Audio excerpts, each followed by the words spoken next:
Mhm. Okay. Everything blurs. Everything blurs. Hey, the space and pass to the left. Everything blurs. Everything blurs. Well. Good day, good people. Hey,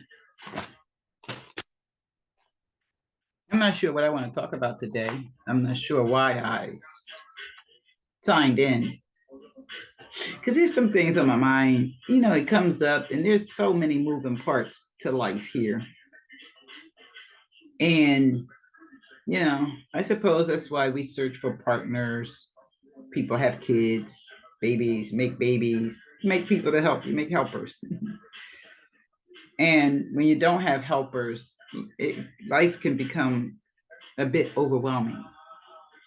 And I feel that today, I've been feeling that for the past couple of weeks as there are some major shifts happening in the universe that impacts many of us, at least those of us who are chosen. And we are chosen. I think they call it chosen ones. They just have a spiritual gift of seeing. You're seers. And I'm a seer. And being a seer spiritually has some significance. And it kind of sets us apart in the world because this world does not support seers, doesn't support people who feel intently.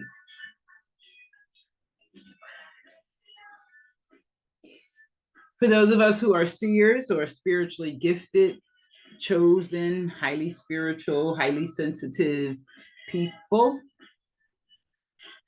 we are feeling the energetic shift in the universe here. And I'm working to keep my little baby locks in place. They are my rebellious. I have a few rebellious locks going on. And yeah, I'm still not sure what to talk about because I became very distracted. I set this up for 15 minutes ago. I was supposed to start, and then I got involved in something else. I'm sitting here trying to do 5 things, try to update my website, take care of some business. In an hour or 45 minutes, I have a client. So I have 2 clients, 5 o'clock and 6 o'clock. So working to get myself together for that so that I could be present for them, and in a process of withdrawal from nicotine and alcohol because I miss my little shots of Fireball at night. In the evening, a shot of Fireball, sweet cinnamon taste. I miss it. And it's been 3 weeks now since I have been in this process of recovery. Um, I guess you could call it recovery, definitely from nicotine. The nicotine addiction is pretty wicked. And I'm struggling with, withdrawal, and I'm feeling it. Um, Not only feeling the withdrawal effect in and of itself, yet I became really aware of how drugs and alcohol work to suppress feelings. Born and raised in the Fairlands, West Spring was my days. So this is why I like music. It kind of always keeps my spirit up, my spirit amps it up. And smile, you make a smile. So that's what I'm doing. I'm not sure where I'm going to post this little quick it's quick just a quick talk. There's a few things I've been wanting to talk about all week, aside from the fact that I'm about to turn 65. And I think 65 is one of those what can I want to call it, it's I don't know what to call it, but it's a pretty significant. It's kind of like 21. It's kind of like turning 18 or turning 16, sweet 16. Then there's 21, and that's the big thing. Then there's 50, and then there's 65. And I'm about to be 65 in a few days if the creator sees it fit for me to be here. And I am looking forward to it. And at the same time, mm, there is the sadness I have and the sense of the very sad. It hurts. Even as I'm thinking about it and beginning to talk about it, I'm beginning to feel the feelings that are associated with it. So that was a thing I've noticed, when I stopped 3 weeks ago smoking and drinking, how those feelings kind of come up to the surface much smoother, easier than before. When I smoke cigarettes and when I have my shots of Fireball, I recognize this disease of addiction is a disease. It's a feelings. It's about feelings. Addiction is a how do we say it in a recovery room? Addiction is a disease of the feelings. We feel one thing and we want to feel different, and these tools that we reach outside of ourselves helps us to suppress the feeling. By the same token, I don't need to smoke or drink to do that. I can breathe and feel it and be aware of it. I can kind of breathe and calm it down and settle it and move away from the sense of sadness, and or I can be with it, sit with it, feel it, express it through tears or expressing it. I don't know. I can express it through, well, two things. I can express it talking about it. I can express it allowing myself to feel it. So I may cry, and that's okay. I'm okay with crying, even though it reminds me, things my family members would say to me if and when I cried in front of them. It becomes, oh, here she is. Let that cry, baby. Oh, here you go with the tears. Oh, I don't want to hear that. Until they would kind of shut me down. Because, we were taught that to cry was not a good thing. It meant, it means that you're weak. It means that what you can't handle shit. You're weak. Yeah, you cry too easy to cry, baby. And people don't realize, we didn't realize, our parents, I suppose, didn't realize it either. Um, However, our people just don't realize the power of our feelings, understanding our feeling states, understanding the necessity of crying. Because as I found, it supports us with cleansing and clearing our mind. Our mind is the Garden of Eden. And if that's true, um, in a garden, you can overwater it. Well, you can overwater it if you're crying, um, sort of when your tears linger longer than necessary, because we keep our mind, whatever we're thinking about, how we're thinking about whatever we think we lost and or that we did lose. As long as we are thinking about that, then the tears continue, the sadness continues, depending on what we're telling ourselves about the loss. So if my husband passed away, I don't know why it took so long. Yes, I do. I know why it took me 10 years to go through that process and grow through that process. Part of the reason was that I went to a person. We use people in an addictive form. We use people to cover up our own feelings. We turn to other people and relationships to distract ourselves away from our own shit.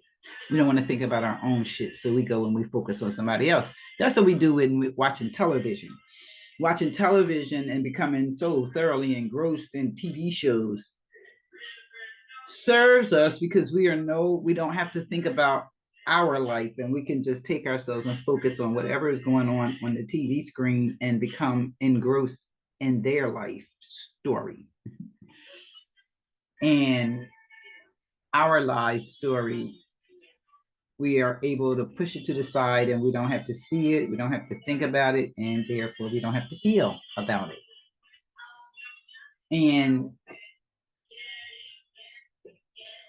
what happens when we don't water a garden?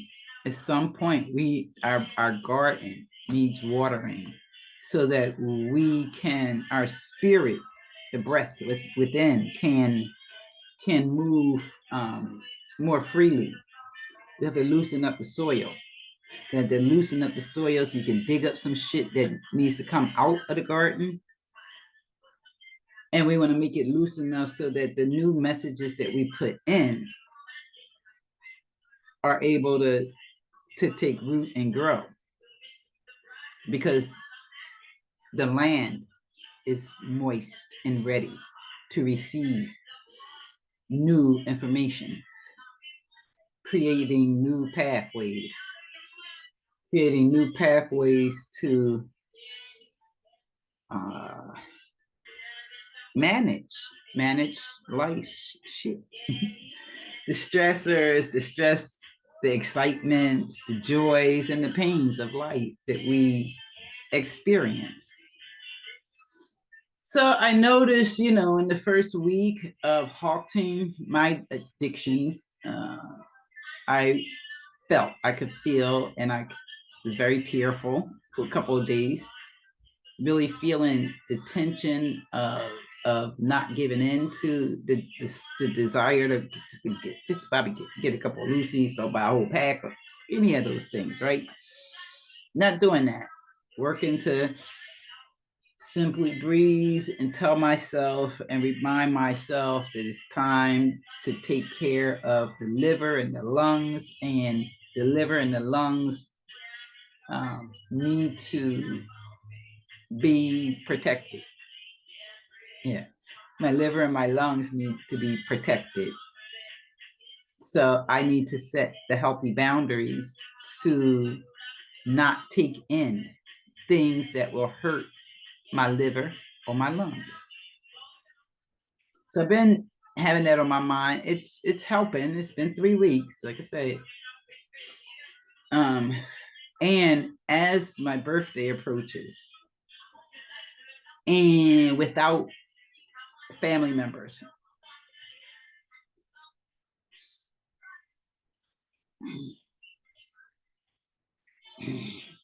the tears come, the sadness comes, because this is a major birthday, and it's a milestone birthday, 65. And I have no one to celebrate with me. I have no one who's interested in celebrating that. Although my sisters are gone, the 3 of them.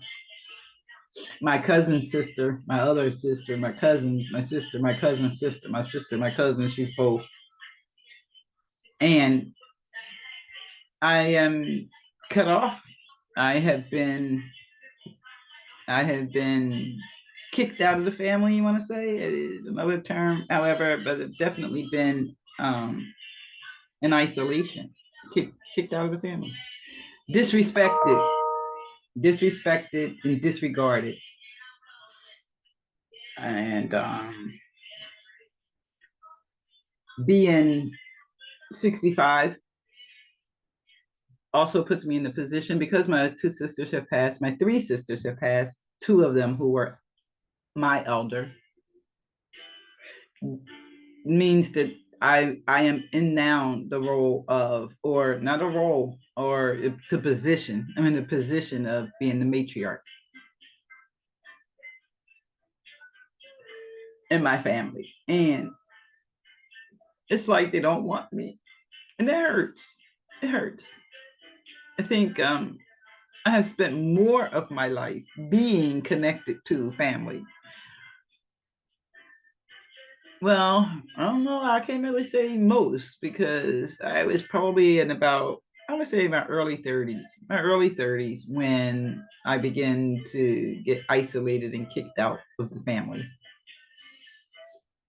And so at about 30, so it's been 35 years of being kicked out of the family. And it was 30 years, maybe 25 years that I was solidly in the family and part of the family. But see, then my mom and my aunts were still alive.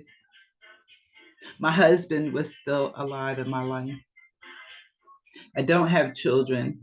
So, my nieces and my nephews at that time, my sisters began to pull their children away from me, and our generation began, we dropped the notion of a village. We were no longer working as a village to raise the children. It was, this my child and you don't tell my child, and you told their child, you my child, you listen to me, you don't listen to her.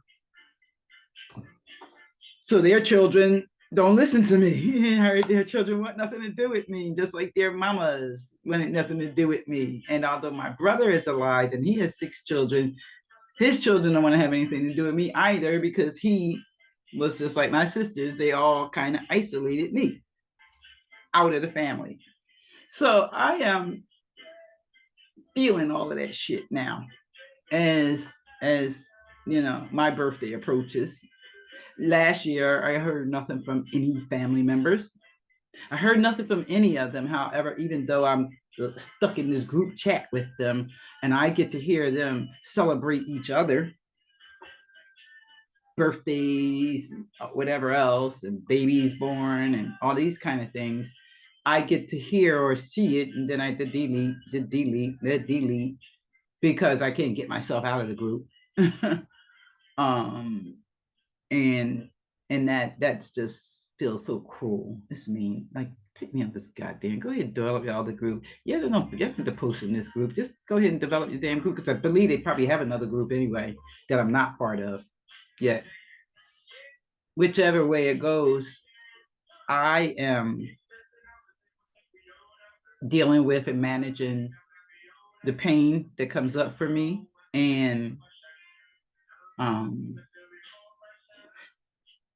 along with how do I say,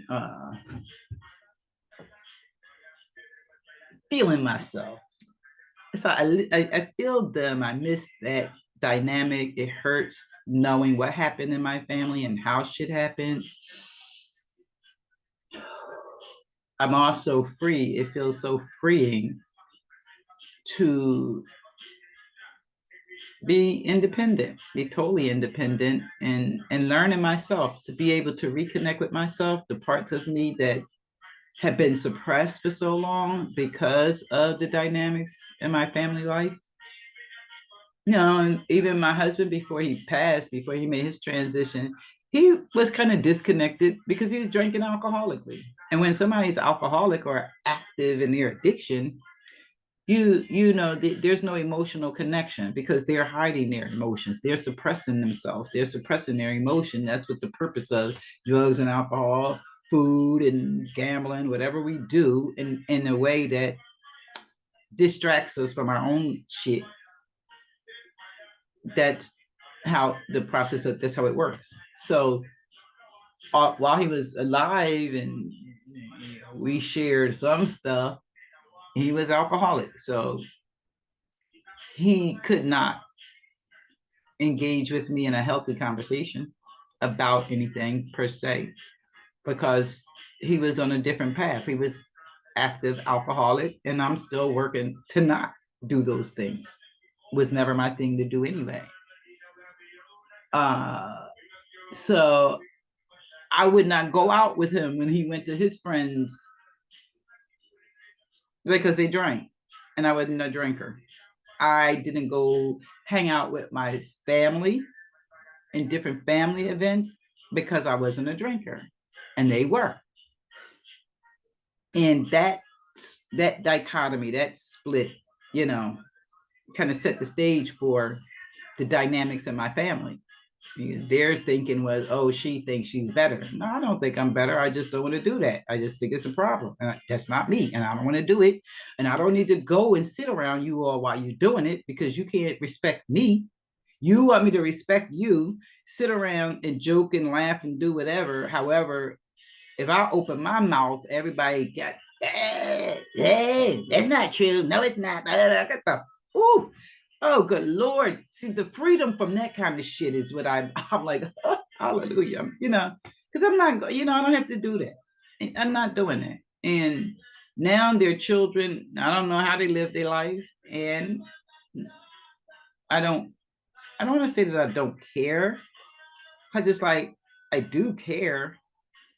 Yet at the same time, it's like, uh, you know, I I care. I do care. I know we tell ourselves, I don't care. We don't care. I don't care about this. Well, I care. It hurts. It's just that I care about me more too, you know. And I'm not sure if that's I'm not sure yet. So I'm gonna meditate. I'll be thinking about that in spirit will reveal to me what sense to make out of that. And so that's kind of where I'm at. And um I'm looking forward to Sunday if I live that long. I always say that. I guess that's what people say allegedly. I'm going to allegedly because you never know for sure. Every day is any day could be your last. Any day could be my last here on planet Earth for anybody, right? We never know what that day and time is going to come. So I going to also just respect the spirit in that we respect the spirit in that regard. And you know, people don't like to do certain things before because you want to jinx it. So you know, anyway, I just have to acknowledge and know that I may not make it, but if I live till Sunday, I'll be 65, and I'm trying to figure out what am I going to do for myself for my 65th birthday.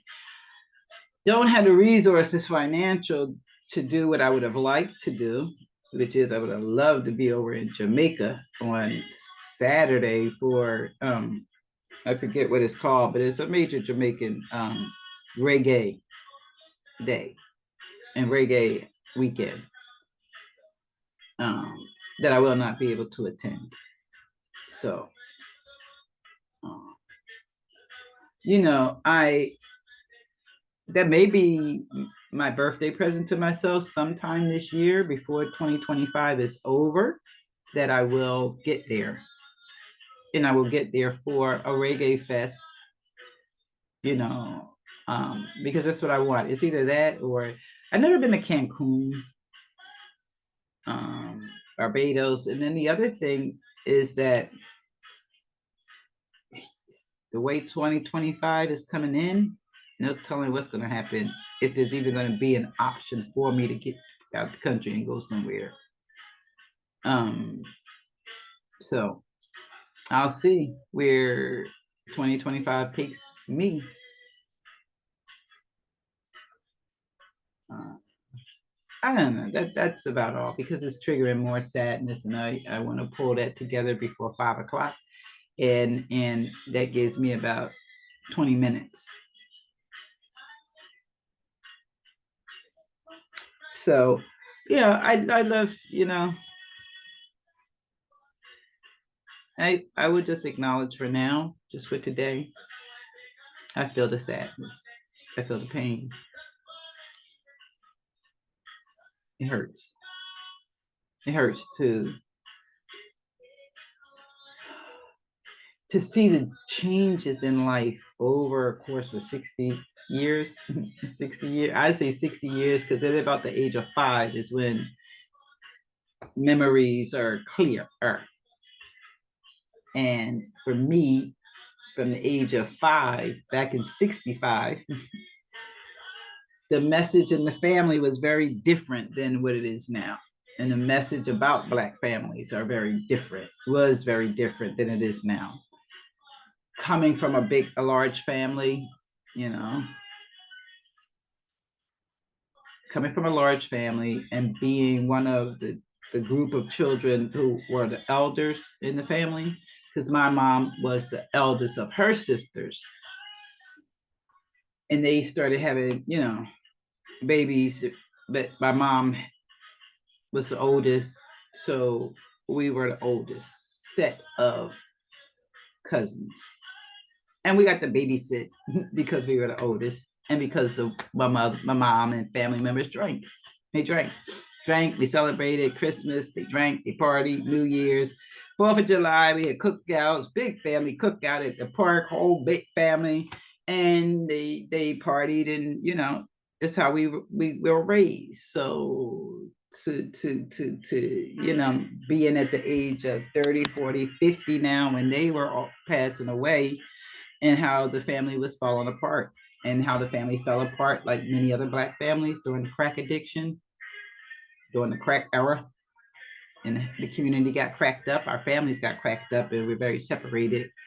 And the divide and conquer worked. The divide and conquer worked. And it's still an active play. So that's the story. That's my story today, and I'm sticking to it. I might come back and do another one later on this evening. But now I'm in a space in the daytime, and I'm still struggling. I'm struggling really hard right now with the nicotine addiction. It's like everything in me is wanting to go out and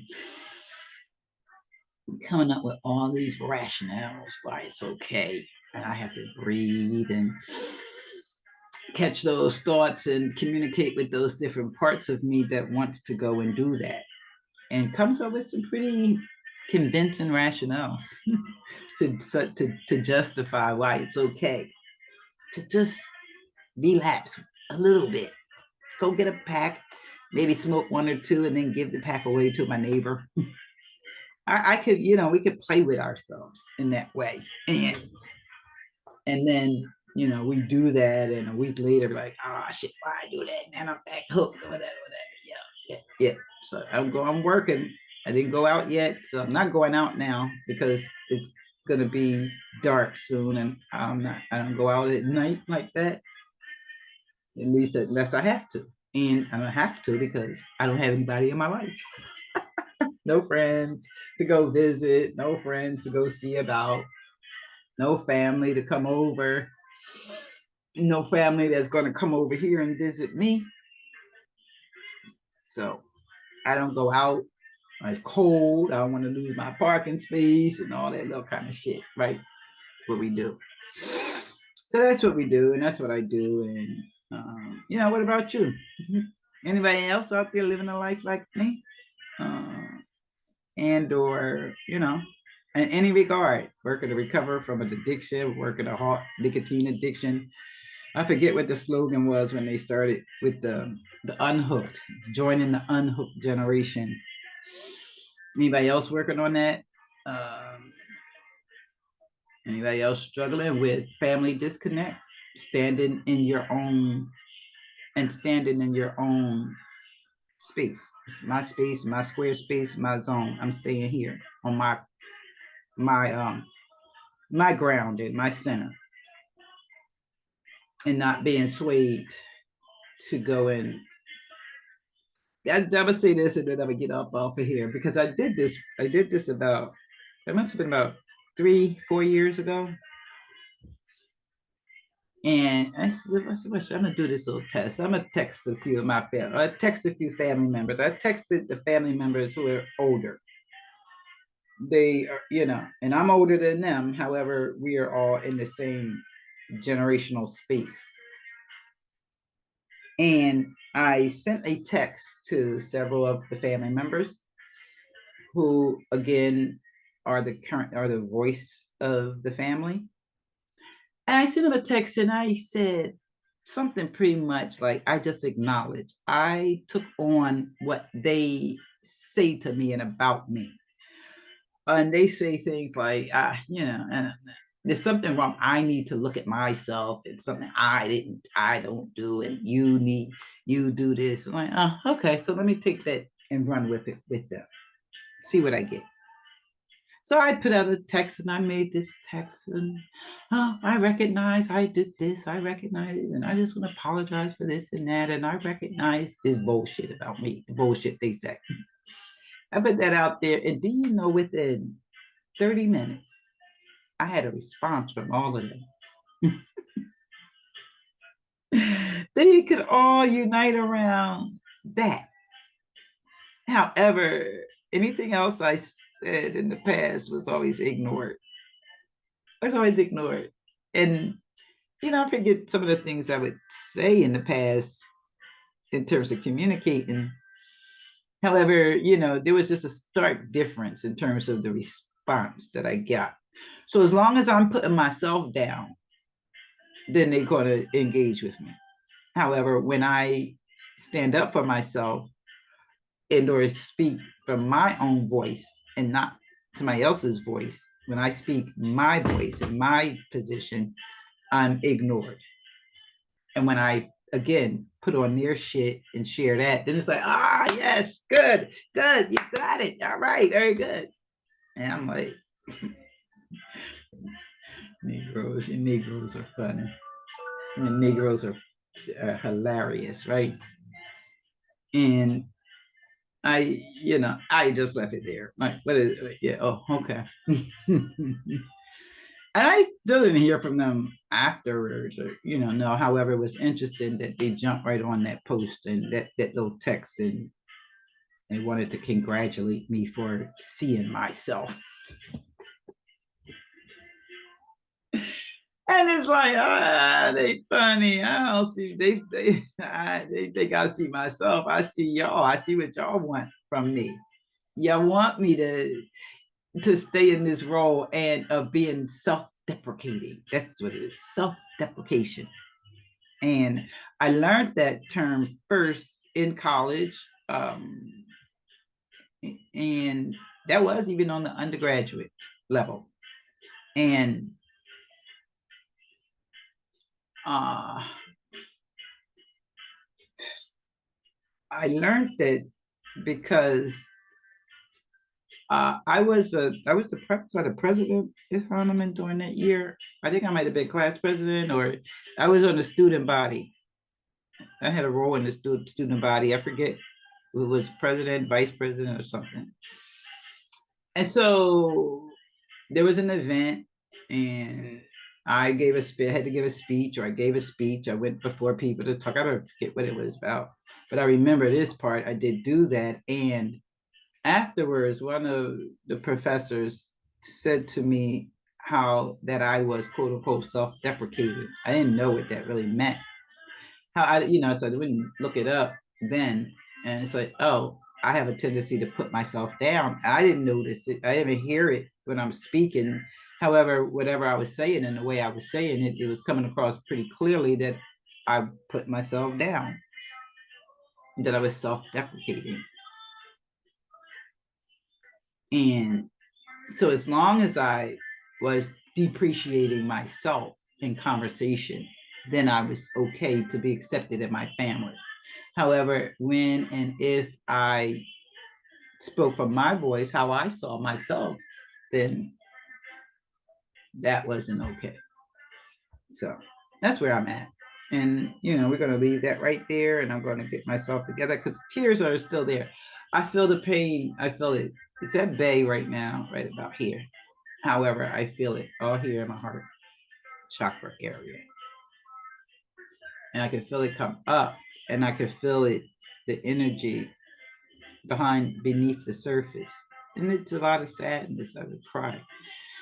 And spiritually, right now in the universe, this energy, the spiritual energy is such that it intensifies whatever is going on in your spirit. So, and stay very much aware of that this period, and to be able to allow some shit to come out and express it, because that shadow shit in the background that we don't really address a whole lot, that needs to come forward and it needs to come out. and we're making room for a change that's happening in 2025. So I need to stop and trying to deal with this. Yeah, I don't know who has Kohl's. If you have a Kohl's card account, Kohl's Kohl's. I'm not sure that where locations in the world have Kohl's account yet. This shit, I got to get rid of it. So I'm trying to do that, and again the website, and I have my clients, and I have to cook dinner, and all these different things to do. One person, that's when I really miss a partner, miss having the family members, to miss being the elder and having no children and no family member. Who gives a fuck about me? I don't have anybody who gives a fuck about me. People are good to say, "Oh, I care. We love you. I love you. You'll love me." I ain't heard from you in 2-3 years since the pandemic. I ain't never heard from nobody. Nobody came over my house. They came over my house for a couple of different things, and then people come and go in such a way. You come and bunch of bullshit. So I'll talk more about that a little later. I think I'm probably gonna talk some more about that because I have a lot of shit to get off my chest and out my mind. And I hope they're listening because I think they do listen to me in different places. And they don't talk to me directly, but they may see me online. They'll see me online and this watch. This shit don't work. It's supposed to turn off. That thing. Oh. So, I have 8 minutes. So I'm going to get ready, get up out of here, and I'll see y'all next time. Mm-hmm.